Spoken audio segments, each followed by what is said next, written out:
Your conviction is your superpower, but when you use it, you start a fight. You're called difficult, you're called preachy. What if you just had a manual? This video is that manual. Hey, I'm Mihnea, and in the last video we framed that stubborn label and call it what it actually is, which is a superpower. But the big question that left us with is, how do you actually use it? Because you know exactly what it feels like. You state your strong opinions, you're genuinely trying to help or trying to fix something you see it's wrong, and suddenly the whole room goes cold. You basically started another argument. You've just left feel frustrated and completely misunderstood. And this video is the user manual. This is a simple two-part playbook. First, I'm going to give you a three-step script on how to state your conviction so people actually listen. And second, a two-step protocol for what to do when you feel yourself getting frustrated, so you know how to stop yourself from becoming preachy and staying in control. So let's start with the proactive guide. How do you share your strong opinions before things blow up? The mistake you and I make is that we state our opinion as facts. We say things like, this is wrong the way you do it. To us, it's an obvious truth. It's a clear ethical line, but to everyone else, it feels like an attack. The how, it's all about validating the other person before you state your conviction. So here is your three-step script.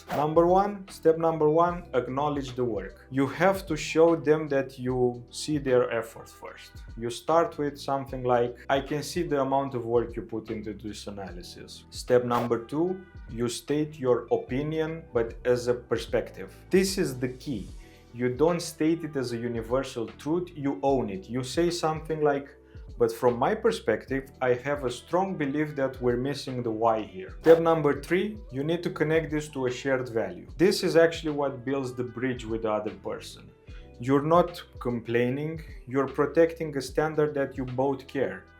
You finish up with something like, and I'm only bringing this up because I know we all care about the long-term quality of our work. See the difference? You're not attacking, you're actually aligning with the other person. You've acknowledged their work and tied your opinion to a shared value.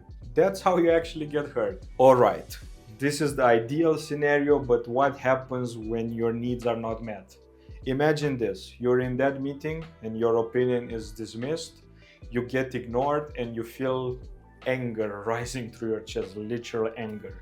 This is the moment from my previous video, your conviction isn't recognized. You start to feel frustrated and you shift into distress. And I have to tell you, this is where you stop being principled and you begin being preachy. You're like a crusader. You start thinking, why am I the only one who cares? I guess I need to force them to listen to me, right? You start crusading, you dig up your heels, and if you want, this is the red warning light on your dashboard of your car.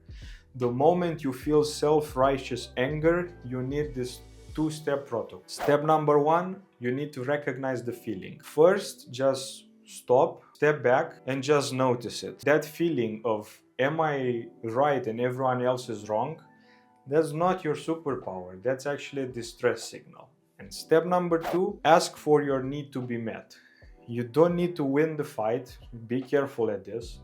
You just need your conviction to be acknowledged. So you can pause for a little bit and ask a simple question, non-aggressive tone. Can I just ask, do you see the value in what I'm trying to protect? Even simpler, I just need to know that my opinion is being heard, even if we don't agree. This single step can de-escalate the entire situation. It takes you from being a crusader, as I said earlier, into a crusader mode and back into a collaborator mode.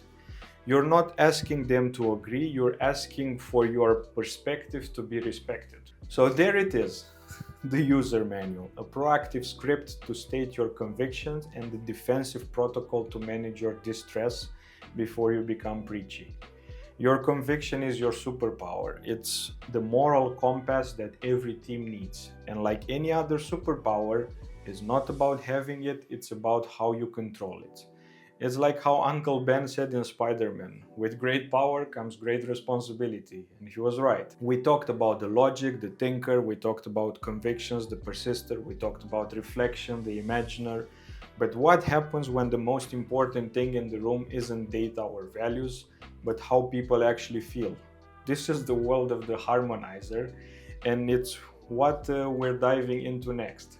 So if this sounds helpful, I'm looking forward to seeing you into the next one. Thanks a lot for watching, thanks for your time, and see you into the next one. Or even simpler,